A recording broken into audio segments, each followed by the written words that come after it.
Hello, everyone. I'm here to tell you about my ethical dilemma. So, my client is a 24-year-old Caucasian woman who is Muslim. She has been Muslim since she was 6 years old, transitioning over from Christianity. My client partakes in all of the Muslim religion and customs. She prays a few times during the day. She partakes in their specific eating habits. She wears the covered garments known as the hijabs or hijabs. She doesn't show any skin. She wears long clothing to cover all of her skin. She takes her religion very serious and puts it at the top priority. She is engaged to a Hispanic 28-year-old male who comes from no religious background but does believe in God or a higher power.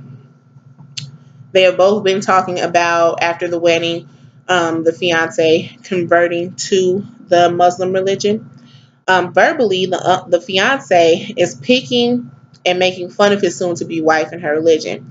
My client has noticed that the fiance has picked up his drinking habits. He's going to bars more often. He's going out more often. He's not coming home. He is spending his extra money on alcohol. And when she says more often, she remembers that her fiance would usually drink on occasion or when celebrating something. Um, my client has not shared any types of physical abuse, but in a few sessions, I've noticed some of her nails being broken off, like with bandages around them, and it would be different nails. Um, and also, I would see or notice some marks on her hands. Because of the relationship that I have with my client, I can tell that she is enduring some harsh abuse from the fiance. And when she talks about him, she tenses up, closes her eyes tightly. Sometimes she even balls her fist up. Um, Her whole demeanor changes when she talks about her fiance. I asked her what options she may have in mind as far as helping her fiance and maybe seeking help for his substance abuse issue as well. She expresses that her fiance may be stressed out because of all of the sudden changes that will be happening soon, such as the wedding, transitioning over to a religion that he is very new to. They're also looking for a new house, so the moving stressors, that's another stress as well. My client is afraid to talk to her fiance because most of the time he is under the influence, and when he's under the influence, he is very angry. He gives off angry responses, sometimes doesn't even answer her, and that makes her even more afraid to talk to her fiance. My dilemma as the social worker, I don't want to influence my client to leave due to the verbal abuse, but I also want to be able to address that issue as well because she's voicing it to me. She is trying to seek help and seek guidance as far as trying to come to a conclusion as what she can do to help her relationship with her fiance before the wedding. Also, she wants to make sure that she doesn't take any wrong steps when communicating with her fiance, and she doesn't want to wait until after the wedding because then she feels like that'll be too late.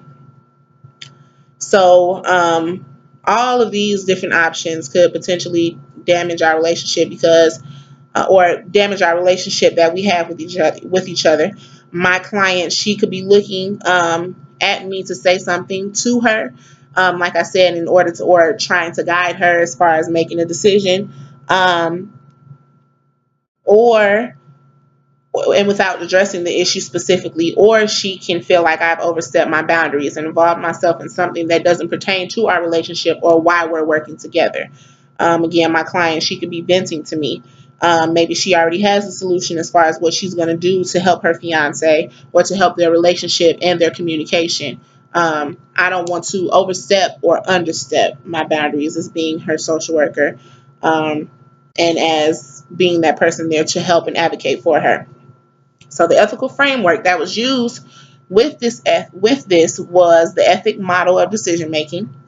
In this framework, we examine relevant personal, societal, agency, client, and professional values.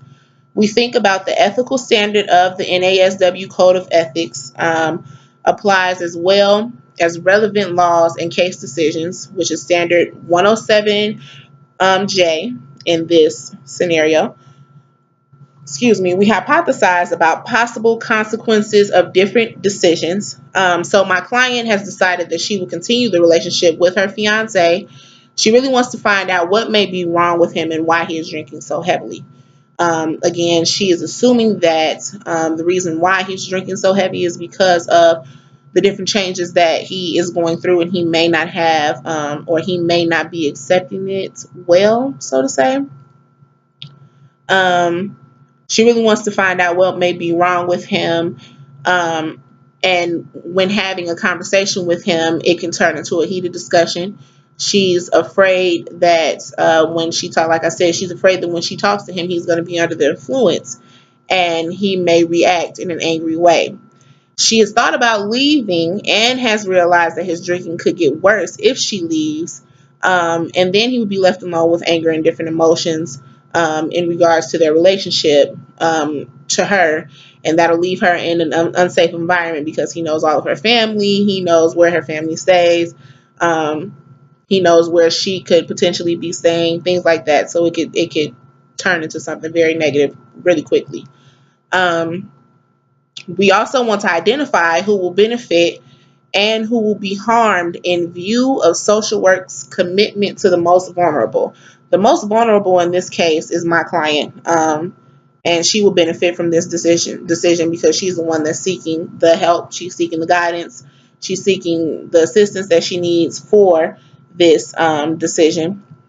The one that would be harmed would be the fiance, but regardless of the action, it would be for the best of the both of them. Um, and at the end, for C, we want to consult with our supervisor about the most ethical choice. When consulting my supervisor about this, he explained that the best way would be the client making the decision for herself, but also before making the decision, try and have that communication or that conversation with her fiance. Um, in regards to them getting ready to get married, them becoming one, they need to have a better communication barrier between each other. And they both need to understand each other's sides. They need to, talk it out before any decision may be made. And if one is showing that they are nonchalant, they're not willing to indulge in this conversation, then that's when you take the different steps as far as making the decision on your own and continuing on. Um, let's see here. Yes, coming to seek guidance with the decision making is very, very important. But what's important is being able to make the best decision for yourself and on your own without assistance so that decisions won't be made off of opinions, as far as opinions from friends, family, opinions from the social worker, even. Or emotions, being angry, making a decision while being sad, things like that. The moral principle, as far as the NASW Code of Ethics, which is standard 1.07J, recognizes that legal obligations may require social workers to share confidential information, but requires that we protect confidentiality to the extent permitted by law.